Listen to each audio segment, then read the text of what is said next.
아멘. 네, 감사합니다.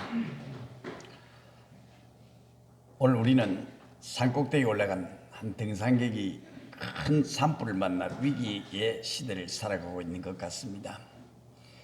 사탄이 커다란 유혹의 불길로 삼킬 듯이 우리에게 덤벼들고 있습니다.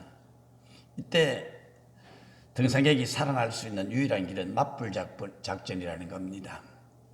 사탄의 공격의 불화살을 당길 때에, 유혹의 커다란 불길이 우리에게 덤벼들 때에 우리는 더 큰 기도의 불, 성령의 불을 지피면 능히 승리할 수 있습니다.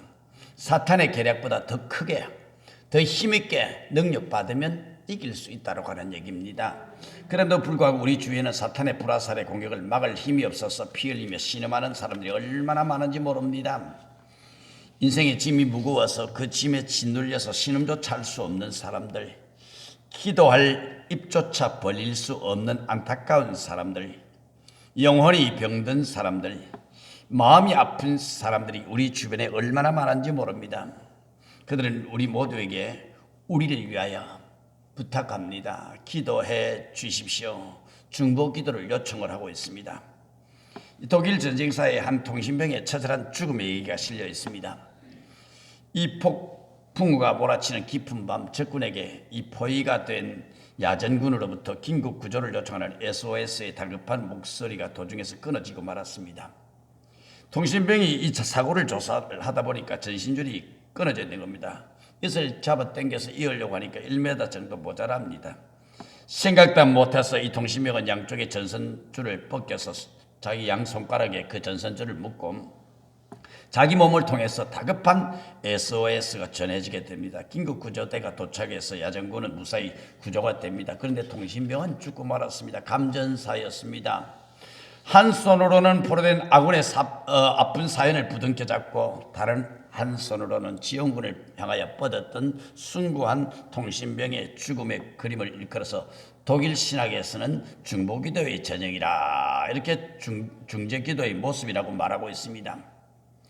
19세기 말 미국의 몇 명 신학생들이 건초더미에 둘러앉아서 극동의 지도를 펼쳐놓고 거기에 손을 얹고 간절히 기도하다가 큰 불을, 성교의 불을, 사명을 체험하게 됩니다. 그 가운데 한 학생이 그냥 극동에서도 찾아볼 수 없는 지구 땅도 그렇게 넓지도 않은 조그마한 나라를 발견하게 됩니다.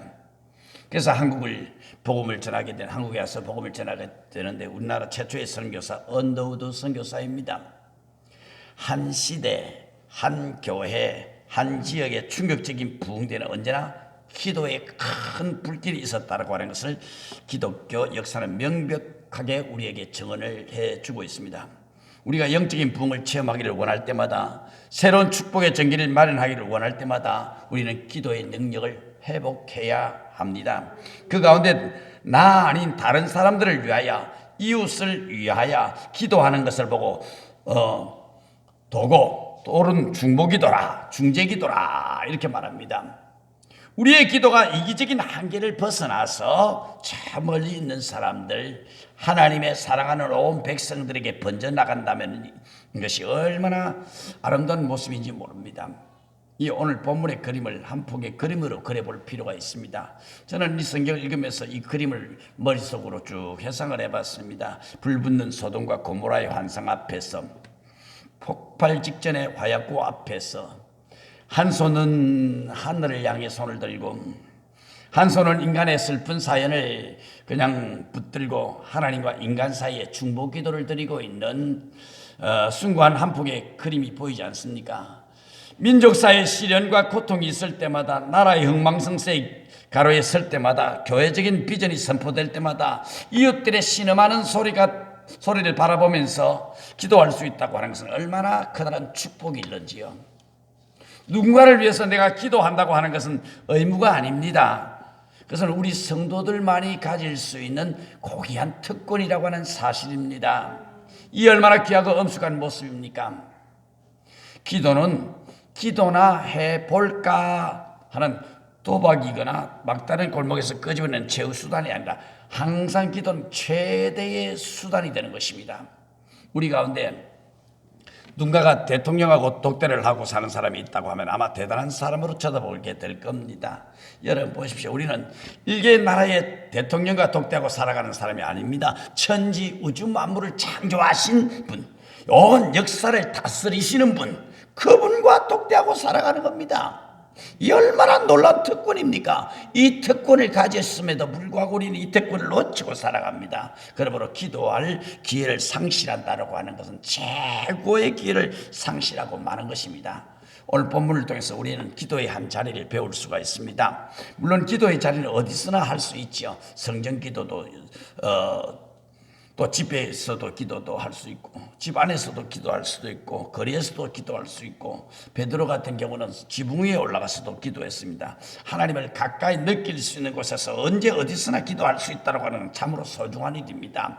그런 점에서 우리가 각자의 가정에서 기도할 수 있지만 조용한 시간에 교회를 찾아와서 그 바닥에 엎드려 기도한다면 하나님을 더 한층 가까이에서 느낄 수 있을 것입니다. 기도의 능력을 아는 사람들이 기도의 훈련을 받은 사람들이 교회에서 아름답게 기도의 공간을 준비하고 거기 엎드려 우리에게 주어진 기도의 제목들을 저마다 가슴에 끌어안고 놀라운 불을 체험할 수 있다고 한다면은, 오순절 다락방을 오늘 우리가 체험할 수가 있다면, 갈멜산 재단을 오늘 우리가 체험할 수 있다면 우리 가정이 변화가 될 것입니다. 우리는 지역사를 정복하게 될 것입니다. 이 민족을 통치하는 하나님의 커다란 통치를 참여하는 기회를 얻게 될 것입니다. 다니엘과 그의 세 친구 보십시오. 항상 예루살렘을 향하여 창문을 열어놓고 기도합니다. 그렇기 때문에 사드락과 메삭과 아벳느고는 불못불에서 살아납니다. 평소보다 더 7배나 뜨거운 불이었습니다. 다니엘은 사자굴 속에 며칠 굶겨놓았던 사자굴 속에 던져졌는데도 살아날 수 있었습니다. 기도의 능력자들이었다는 겁니다. 오늘 본문 22절에서 보니까 기도의 자리를 아브라함은 여호와 앞에 그대로 섰더니라고 말하고 있습니다. 23절에서는 가까이 나가 가로되, 즉 하나님 앞에 가까이 나가서 서 있는 그 모습이 기도의 자리고 응답받는 기도의 선결 조건이었습니다. 그러면 하나님으로부터 멀어진 자리가 있단 말입니까? 그렇습니다. 우리가 기도하더라도 우리의 기도를 하나님 앞에 상달되지 못하도록, 영광스러운 하나님의 존전에 올라가지 못하도록 막는 벽이 분명히 있다는 겁니다. 하나님께서 우리를 사랑해서 축복의 문을 활짝 열어놓았지만은 그 축복이 우리에게 도달하지 못하도록 막는 장벽이 있다는 것입니다.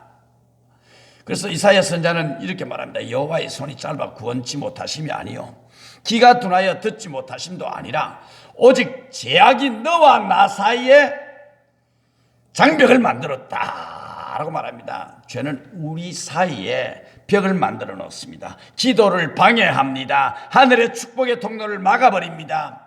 우리의 손에 움켜진 손을 놓을 때 비로소 고백한다면 비로소 거룩한 입술을 열어서 하늘 보좌를 향해서 이름을 부를 수 있게 되고 전능한 아버지의 이름을 외칠 수 있게 되는 것입니다. 이 죄악의 담을 헐어버려야 됩니다. 무너뜨려야 됩니다. 그래야 내가 하나님 앞에 기도할 때 그 기도가 하나님 앞에 상달이 된다고 하는 사실입니다.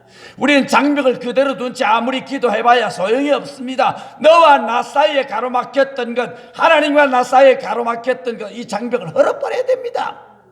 그래야 기도가 응답이 되는 겁니다. 야고보 사도는 그렇게 이야기를 합니다. 하나님을 가까이 하라. 그래야면 너희를 가까이 하시리라. 죄인들아 깨끗이 하라. 두 마음을 품은 자들아 마음을 성결케 하라 그랬습니다. 기도가 뭡니까? 거룩한 하나님과 우리가 함께 하는 게 기도입니다. 나 혼자 독백이 아닙니다.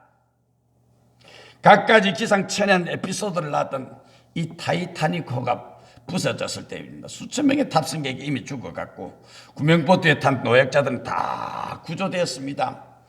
또 철수된 상황이었습니다. 이때 한 사람이 큰 풍선을 가슴에 끌어안고 파도와 싸우면서 며칠간 그냥 버텨내고 있었습니다.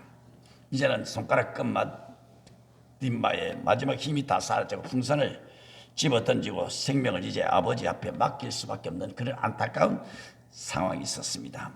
그때 갑자기 하늘에 1인승 비행물체가 하나 나타나서 빙글빙글 돌더니 그 사람과 눈이 마주치고 그 비행체는 사라졌습니다.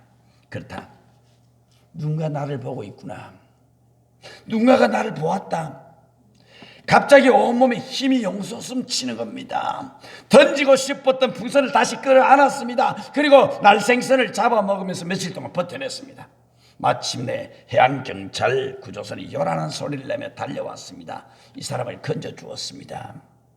인생을 살아가다가 아무도 나를 도와줄 수 없을 때, 자포자기하고 싶을 때, 친구들마저 배신의 칼을 던지고 떠나갔을 때, 믿었던 사람들이 결정적인 손해를 내게 입히고 내 곁을 살아갔을 때에, 모든 사람들이 나를 손가락질하고 아무도 나를 도와줄 수 없을 때에, 우주에 혼자 서 있는 커다란 고독과 신음을 느끼고 있을 때 누군가 나를 보고 있다. 그것도 전능하신 하나님이 나의 모든 형편을 알고 계신다. 그분이 나와 함께 하신다. 이것이 얼마나 우리에게 놀라운 담력과 용기를 줄 수 있는지 모릅니다. 오래전의 이야기입니다만은 늘 학교를 다니면서 밤이 되면 산기도를 올라다니는데 그 산기도 올라가는데 이 샘물이 줄줄 흐르고 있는데 그 물을 마시면 얼마나 시원하고 좋은지 모릅니다. 그 물을 마신데 어느 날 보니까 그냥 그 물에서 썩은 악취가 좀 풍기는 겁니다. 그 원인을 조사해 보니까 바위 틈 사이에서 쥐 한 마리가 들쥐 한 마리가 죽어 썩어져 가고 있는 겁니다. 그래서 그것을 걷어냈습니다. 처음에는 그 썩어서 그 물을 마셨다라고 하는 것이 참 그게 속이 느끼하고 참 생각만 해도 끔찍한 사건인데 그걸 걷어내고 나니까 다시 아주 깨끗한 물이 흘러내리기 시작을 합니다. 하늘의 신령한 생수를 맛보는 것처럼 얼마나 시원한지 모릅니다. 오늘 우리의 심령 속에 썩은 것을 그대로 두고 하나님 앞에 기도해봐야 소용이 없습니다. 걷어내야 됩니다. 하나님과 막힌 담을 걷어내버려야 됩니다. 그 걷어내지 않고서는 아무리 기도해봐야 소용이 없는 겁니다. 예수 믿는 것은 받은 증거 많다고 했는데 받은 증거가 없을 겁니다. 그것을 걷어내지 않는 한 아무 유익이 없습니다. 우리가 인생을 살아갈 때 그렇습니다. 아무도 나를 도와줄 수 없을 때 주님이 나를 도와주실 거예요. 주님이 나를 위로해 주실 거예요. 주님이 나와 함께 하신다는 담력과 용기를 줄 수 있는 것 아니겠습니까? 여러분, 하나님과 함께 계시는 이 행복을 알고 계십니까? 예수님께서 제자를 선택하신 이유도 이렇게 말씀을 하십니다. 12를 세우셨다라고 말합니다. 그리고 이들은 자기와 함께 있게 하시고 또 보내사 전도도 하며 그런 얘기를 합니다. 우선되는 목적은 하나님께서 제자들을 선택하셔서 함께 있기를 원하셨습니다. 하나님이 우리를 선택하셔서 함께 있기를 원하시는 겁니다. 하나님이 우리를 부르셔서 함께 있기를 원하시는 것입니다. 또 뭡니까? 전도도 하며 그랬습니다. 우선되는 목적은 하나님께서 함께 있기를 원하는 겁니다. 성경은 우리에게 명백하게 말씀을 하고 있습니다. 두세 사람이 함께 모여 기도할 때 주님도 거기 계시겠다고 약속을 합니다. 여러분, D.L. 무디 선생은 그냥 책상에 앉아서 공부를 하고 있는데 아이가 떡 들어가서 아빠 하고 들어온단 말이에요. 뭘 해줄까? 아니 그냥 필요 없어. 다른 거 다 필요 없어. 아빠하고 같이 있고 싶어. 그 얘기를 한단 말이에요. 여러분, 하나님과 함께 있고 싶은 무서운 열망이 여러분에게 있습니까? 정말 하나님과 동행하고 싶은 마음이 여러분의 마음에 있습니까? 나는 하나님과 함께 인생길을 걸어간다. 내가 가는 곳에 하나님은 언제나 나와 함께 계신다. 나는 하나님과 함께 살아가는 하나님의 자녀다. 이 행복을, 이 기쁨을 알고 살아가십니까? 아니면 영혼의 고아가 돼서 홀로 인생을 외롭게 걸어가지는 않습니까? 이 시간 옆에 앉아있는 우리가 사정상 가까이 앉아있지는 못합니다만 옆에 앉아있는 형제 자매들과 함께 행복을 하십니까?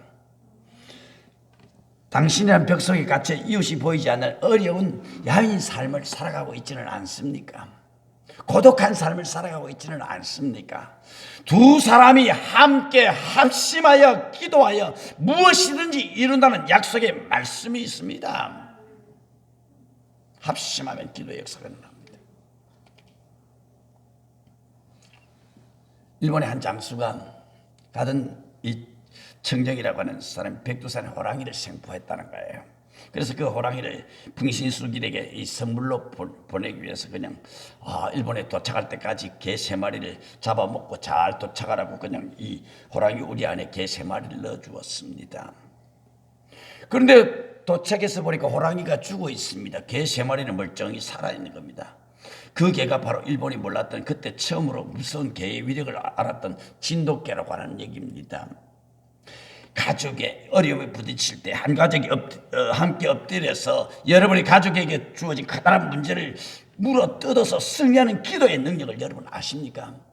호랑이를 물어뜯는 진돗개의 능력을 아십니까? 한국 교회가 어려워할 때, 교회가 시험이 있을 때, 나라와 민족의 어려움이 있을 때, 커다란 위기에 부딪혔을 때 기도하는 사람들이 함께 모여서 기도함으로 말미암아 우리 앞에 놓여진 커다란 문제를 물리칠 수 있는 기도의 능력을 여러분 아십니까? 모르십니까? 기도의 능력을 알아야 됩니다. 지금 온 세계가 지금 어려움을 당하고 있습니다. 이 코로나라고 하는 질병 때문에 지금 고통을 겪고 있습니다. 나라와 민족을 위하여 기도할 수 있는 길은 바로 지금 여러분들이 하는 겁니다. 나와 여러분들이 하는 겁니다. 오늘 본문은 우리에게 기도의 태도를 가르쳐주고 있죠. 27절에서 아브라함이 말합니다. 티끌 같은 나라도 감히 죽게 말합니다. 이 역설적인 한 문장 속에 기도의 태도가 담겨져 있습니다. 먼저는 티끌 같은 나라라고 이야기를 합니다. 겸손한 자신을 발견하죠. 우리가 하나님 앞에 가까이 갔을 때에 나는 참으로 티끌 같은 존재입니다 라고 고백할 수밖에 없는 것이지요. 이 고백 없이 그 누구도 기도의 자리에 이를 수가 없습니다. 기도하지 않는 사람들의 가장 중요한 질병이 무엇인지 아십니까? 자존심이라고 하는 것입니다. 왜 그렇습니까? 기도 없이도 살 수 있다는 겁니다. 그 참한 거 아닙니다. 전능하신 하나님 없어도 의미 없는 뭔가를 할 수 있다고 생각하기 때문에 기도의 입술이 막혀지고 마는 것입니다. 그렇기 때문에 기도하지 않는 사람은 한마디로 말하면 가장 교만한 사람입니다.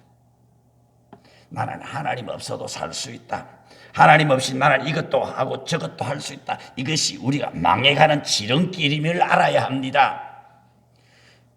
주여, 나는 죄인입니다. 아직 하나님을 만난 체험이 없는 사람이죠. 나의 장부를 지으시고 나의 배부를 꿰뚫어 보시는 분, 나의 안고 일어섬을 아시는 분이 계시다. 그분이 하나님이시라는 거예요. 그분 앞에 섰을 때 나는 티끌 같은 존재입니다. 이때 우리는 하나님을 만날 수 있는 겁니다. 하나님, 나는 먼지만큼 못한 존재입니다. 하나님 없이 살아갈 수 없는 존재입니다. 하나님 도와주세요. 이 얘기 외에는 다른 길이 없어요. 기도하지 않은 것만큼 교만한 게 없는 거예요.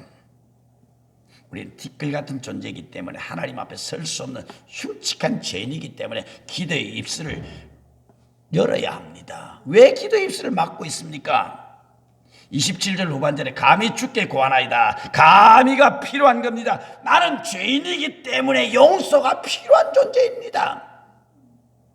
나는 연약하기 때문에 강하신 분의 도움이 필요한 존재입니다.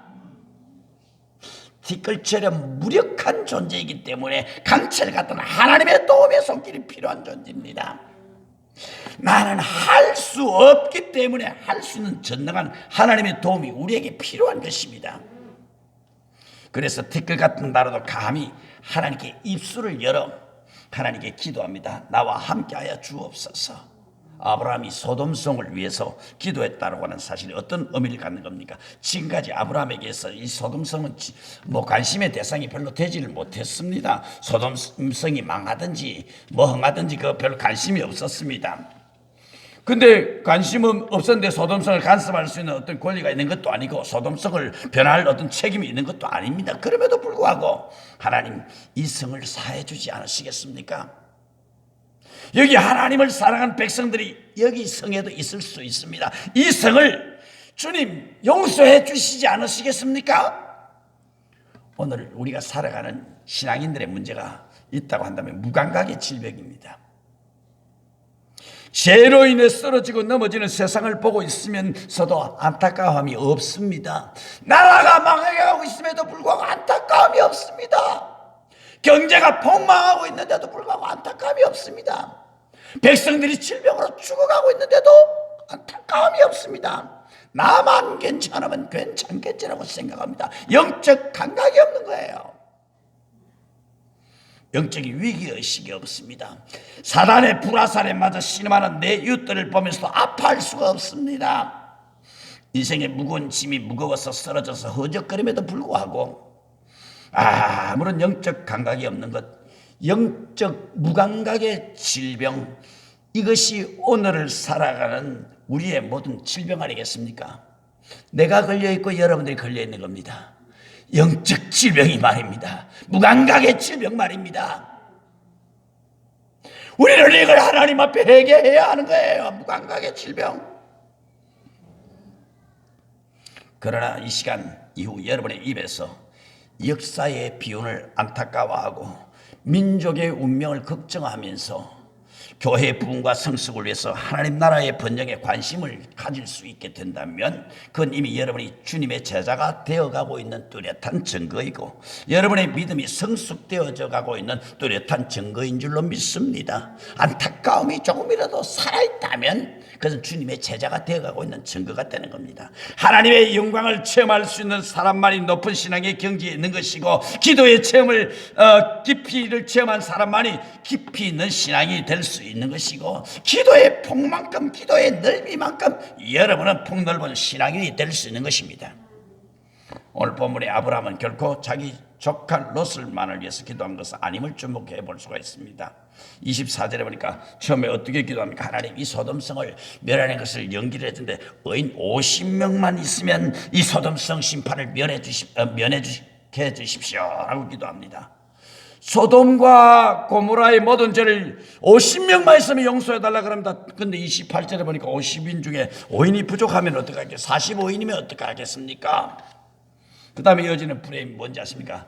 이전의 소유보다 우리가 하나님 앞에 기도하는 이것이 45인, 40명, 30명, 20명, 10명 자꾸 이렇게 기도를 하다가 결국은 안 됩니다. 그래 한번 찾아봐라. 소돔성에 의인 10사람이 없는 겁니다. 하나님이 오늘 이 대한민국 땅에 이 우리 북정아에게 의인 10사람만 있으면 이 북정아 교회를 축복하겠다고 말씀하실 때 과연 하나님 내가 여기 있습니다라고 고백할 수 있는 사람이 몇 사람이나 있을까요? 정말 하나님 앞에 인정받을 만한 사람이 몇 사람이나 있을까요?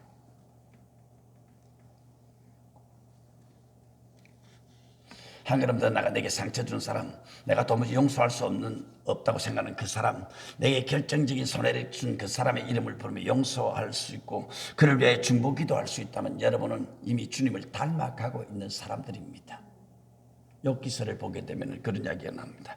욥기서 구약의 책이 있습니다만 42장까지 욥기서가 기록이 되어 있습니다. 긴 이야기죠. 인류 역사 가운데 욥만큼 커다란 고난을 당한 사람이 도대체 누가 있을까 할 정도로 엄청난 고난을 경험했던 사람입니다. 욥기 1장부터 42장까지 보면 얼마나 쓰라리고 아픈 고통을 겪는지 모릅니다. 10아들이 모두 다 죽었습니다. 살만 나겠습니까? 모든 재산을 그냥 바람에 날아가다 다 날아가 버리고 말았습니다. 아내가 저주를 합니다. 그에게들 떠나버리고 말았습니다. 친구들이라고 찾아와가지고 위로한답시고 욥을 찾아와가지고 욥의 가슴을 들이난도질을 합니다. 온 몸은 질병으로 자기 몸은 그냥 지금 썩어 들어가고 있습니다. 너무 고통스럽고 힘이 들고 아파가지고 누가 덩어리를 긁어줄 사람도 없고 하니까 기아장을 주수다 기아장으로 가려운 데를 벅벅 긁으면서 피를 줄줄 흘리고 앉았습니다. 이 고통이 42장에 걸쳐서 절절히 흘러넘치고 있습니다. 그런데 42장 10절에 보니까 놀라운 한 기록을 우리에게 넘겨주고 있습니다. 욥이 그 친구들을 위하여 빌매 그의 상처 준 결정적인 아픔을 주었던 친구들을 용서하기 시작했다고 하는 사실입니다. 그 다음에 이어지는 말이 욥의 질병이 사라졌다고 말합니다. 친구들을 용서하고 친구들을 위해 기도했더니 자기의 질병이 치료되더라는 얘기예요. 여러분 왜 치료가 안 되는 겁니까? 남을 용서하지 못했기 때문에 그렇습니다. 성경은 뭐라고 얘기합니다. 내 영혼이 잘된 같이 범사가 잘되고 강건하기를 강구하노라 그랬습니다. 내 영혼이 치료가 되니까 육신의 질병이 치료가 되더라는 얘기입니다. 그 친구들을 위하여 빌매 중보기도하기 시작했더니 욥의 질병이 사라져 버렸습니다. 욥의 고난이 떠나가고 있는 겁니다. 욥의 환난이 깨끗이 없어져 가고 있었다는 얘기입니다. 그 친구들을 용서하고 그 친구들을 위하여 중보기도했을 때 고통이 사라져 갔습니다. 질병이 떠나가고 있었습니다. 미운 사람 용서하세요. 내게 해를 끼친 사람 용서하세요. 내게 축복이에요. 내게 은혜예요. 그 다음에 이어지는 프레임이 뭔지 아십니까? 이전의 소유보다 갑절을 욥에게 주었더라 라고 이야기합니다. 우리는 욥의 갑절의 축복을 받았다는 사실에서 너무나도 잘 알고 있습니다. 그러나 그 앞의 사실에 대해서 우리는 까마득하게 잊어버리고 살아갈 때가 많습니다. 뭡니까? 친구들을 용서했다는 겁니다. 나와 원수진 사람을 용서했다는 얘기입니다. 나와 불화한 사람을 용서했다는 얘기입니다. 용서하고 나니까, 그들을 위하여 중보기도 하고 나니까 질병이 치료된 거예요. 갑절의 축복을 요백에 하나님께서 주신 거예요. 치유의 원리는 간단합니다. 용서하고 그들을 위하여 중보기도 하면 질병이 떠나가고 갑절의 축복을 받는다는 얘기입니다. 오늘도 이렇게 기도할 수 있는 의인 10사람을 하나님이 찾고 있는 것입니다. 오늘도 이렇게 기도할 수 있는 의인 10사람을 지금 하나님이 찾고 있는 것입니다. 나라의 문제, 민족의 문제를 가슴에 끌어안고 기도할 수 있는 의인 10사람이 쓰러져가고 무너져가고 있는 이 세상의 조롱거리로 전락해가고 있는 한국교회의 문제를 가슴에 끌어안고 기도할 수 있는 한국교회의 의인 10사람을 주님은 지금도 찾고 있습니다. 우리 교회를 위하여, 이웃들을 위하여 간절히 기도할 수 있는 의인 10사람을 지금 이 시간도 하나님이 부르고 계십니다. 여러분, 길을 지나가다가 가끔 사람을 찾습니다. 잃어버린 사람을 찾습니다. 나이는 얼마고, 이름은 뭐고, 고향은 어디고, 어떤 옷을 입고, 뭐 이런 사람을 찾습니다. 사람을 찾습니다. 이것을 아마 가끔 보셨을 겁니다. 어느 기업체의 구인 광고가 아닙니다. 사람 찾는다는 말은. 에덴 동산에서 하나님을 등지고 하나님의 아름다운 교제를 잃어버렸던 아담을 찾는 하나님의 음성입니다. 아담아, 네가 어디에 있느냐? 영이라, 네가 어디에 있느냐? 네가 서 있는 현장이 어디냐?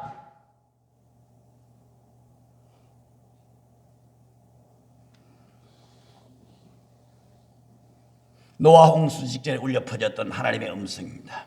오늘 불붙는 소돔과 고모라 성 앞에서 의인 10사람을 내가 찾는다. 하나님의 음성이었습니다. 우리 북정 한일교회의 의인 10사람을 찾는다. 우리 한국교회의 의인 10사람을 찾는다. 내 민족을 살려줄게. 우리 교회를 살려줄게. 주님은 그걸 지금 찾고 있는 거예요. 의인 뭡니까? 하나님과의 바른 관계를 맺고 사는 사람 말입니다. 하나님과의 기도의 아름다운 교제를 경험하는 사람 말입니다. 하나님 앞에 언제나 자신의 문제를 아뢰고 전능한 하나님의 뜻을 발견해낼 수 있는 사람 말입니다. 그런 사람을 주님께서 이 시간에도 기다리고 찾고 계십니다. 영기라, 어디에 있느냐? 무엇을 하고 있느냐? 찾고 있습니다. 오늘 26절 말씀해 보니까 하나님은 의인을 위하여 온 지경을 용서할 뜻을 가지고 계셨습니다. 이 대한민국을 하나님이 용서할 뜻을 가지고 계셨습니다. 소돔의 정치인들, 그들의 정치가 국가의 안보를 가져온다고 생각했을지 모릅니다. 소돔의 군인들이 그들의 군사력으로 국가의 안보를 지킨다고 생각했을지 모릅니다. 소돔의 교육자들은 그들의 교육이 안보의 원천이라고, 소돔의 경제인들은 그들의 헌신적인 경제 활동이 민족의 운명을 가지고 있을 것이라고 생각했을지 모릅니다. 그러나 분명히 하나님께서는 말씀합니다. 아니다. 교육 아니다. 경제 아니다.